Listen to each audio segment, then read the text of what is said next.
ఎప్పుడైతే ఆడవాళ్లు నుదుటిపై కుంకుమ బొట్టు పెట్టుకుంటారో వాళ్ళకి నేనొక అద్భుతమైన వరము ఇస్తాను అని ఆ పరమశివుడు చెప్తాడు. ఆ వరమేమిటో మీకు తెలుసా?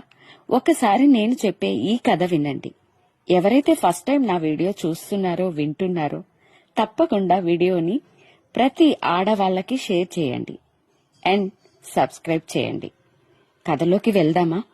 ఒకరోజు పార్వతీదేవి కైలాసంలో ఆ మహాశివుడు పూజ కోసం పువ్వులు కోస్తూ ఉంటుందంట.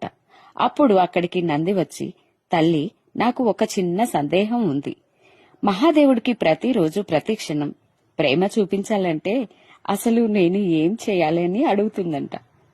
నంది మాటలు విన్న పార్వతీదేవి నవ్వుతూ, ఒకసారి నా వెనకాల రా నంది అంటూ తీసుకువెళ్తుందంట నందిని.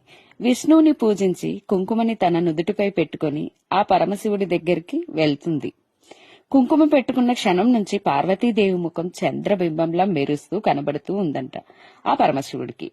మహాశివుడు అప్పుడు, ఎందుకు పార్వతి ఈ రోజు కొత్తగా కుంకుమ బొట్టు పెట్టుకున్నావు అని అడుగుతూ ఉంటాడంట. అప్పుడు పార్వతీదేవి, మీ మీద నా ప్రేమను నిరంతరం గుర్తు చేయటానికి ఈ కుంకుమని నేను పెట్టుకున్నాను స్వామి అని అంటుందంట పార్వతీదేవి. పార్వతి మాటలు విన్న ఆ మహాశివుడు ఎంతో సంతోషంతో మురిసిపోయారట. శివుడు